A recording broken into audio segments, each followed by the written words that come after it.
Hello, I'm Judy Mudd, and this video is about using darks to make light. Excuse my voice, I'm getting hoarse, but I thought I would go ahead and do this video and let you see before I finish this little sketch that I was doing. This is a very high-key sketch. It has a few darks in it. You can see them right there, but they're not. Overall, it's more of a light to medium value painting at this point. A lot of lights in there. You start to get into some medium areas, but we don't really have too many down here. The darkest darks, the last three here, and like I said, we have it in the pants, maybe in this chimney here, maybe something in this range, and back here at this rooftop at that point back there. But we don't have a lot of darks in it.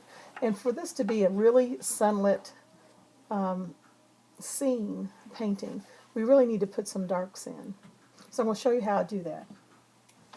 First of all, this is a scraggly tree or a bush growing here. I'm going to try to get that in.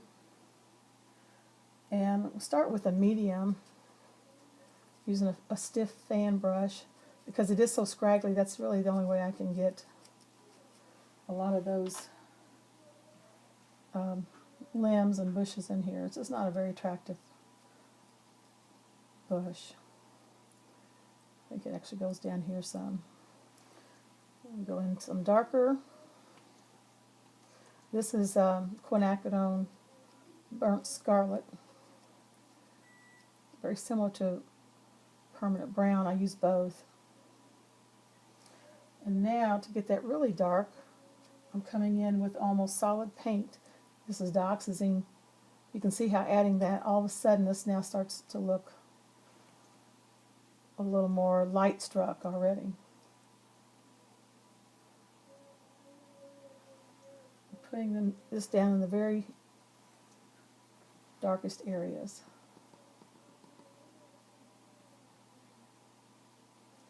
And let that blend on down here.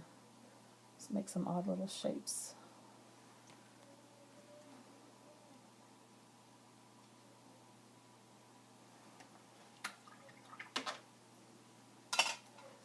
Put a little bit of moisture in that. Now let me get to an even darker and a little bit bigger brush. Remember, this is going to dry lighter. Tilt this up just a little bit. Let this run back up.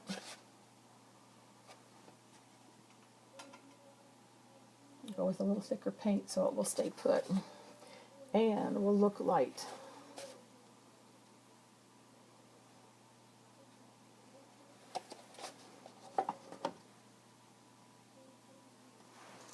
All right.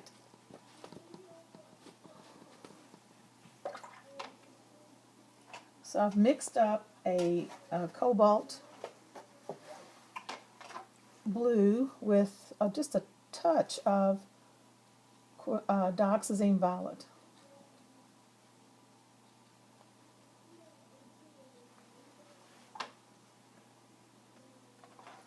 This is what it looks like. I always test it before I put it on there. It might need to go just a tad darker.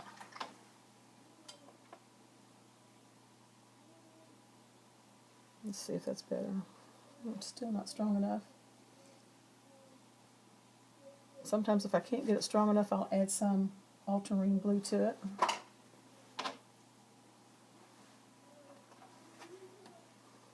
Yeah, there we go. Still a little too purpley. There we go. Okay. So,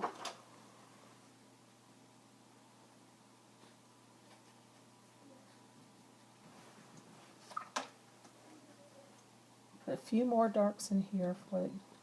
As it dries, I'll add some more, just so I can get some of that look in there.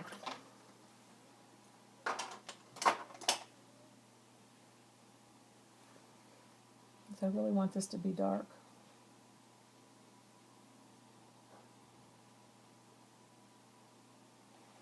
The scene has telephone poles going through it too. They're not shown yet, but It will have some telephone poles. I want to make sure I get this shape right too. I don't want it to be all regular. Let's say some lights coming through there.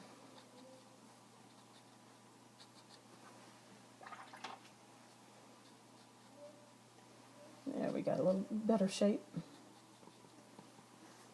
Maybe one over here, soft edge.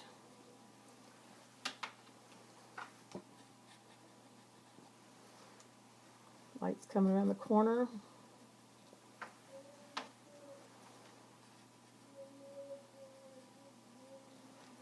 Alright, so I'm going to put some shadow shapes in.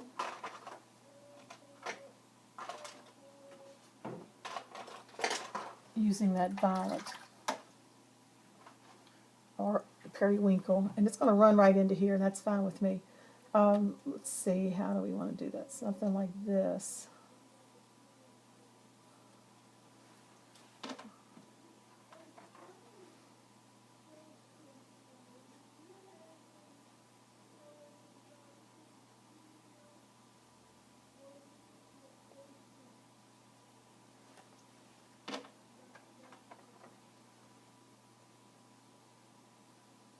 A lot darker.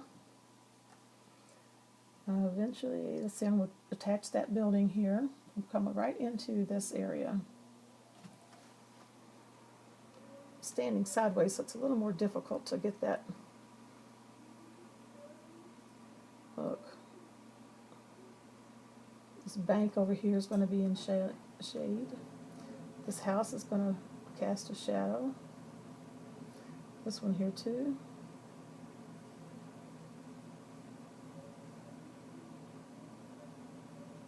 This will be a bank here that will be in shadow.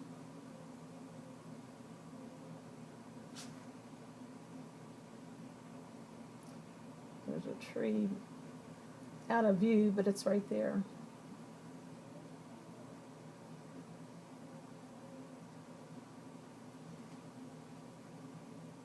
Okay, I'm going to darken this here.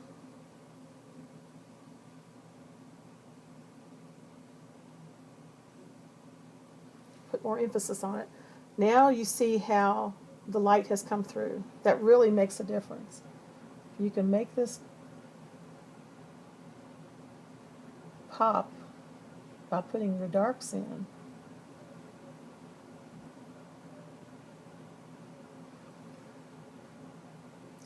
And he's in shadow. This bank is in shadow. And then back here is the shadow going across the road behind him. This car is in shadow.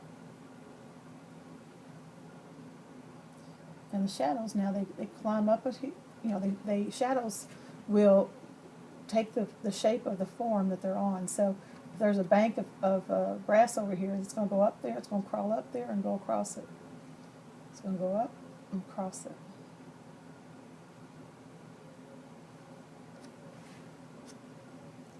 So now you can see how much more dramatic that is. I'm going to darken this inside here real quick. By adding the darks,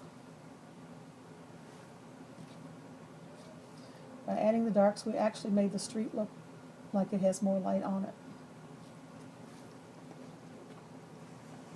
Now there's even more darks that we can add in the eaves, even darker. Let's put one across this building back here. And really anything that we see we can add. Let's make this a little darker underneath.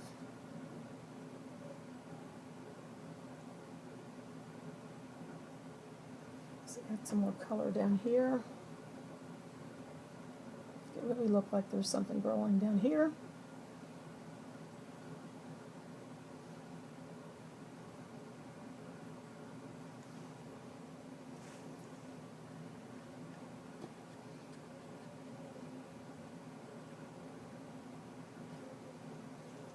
And there you go. So you see how adding these darks made the street actually look more sunlit than it was before. And you almost have to have these darks to make everything else be punched up and really look dramatic. Hope that help explains it, and I will see you next time.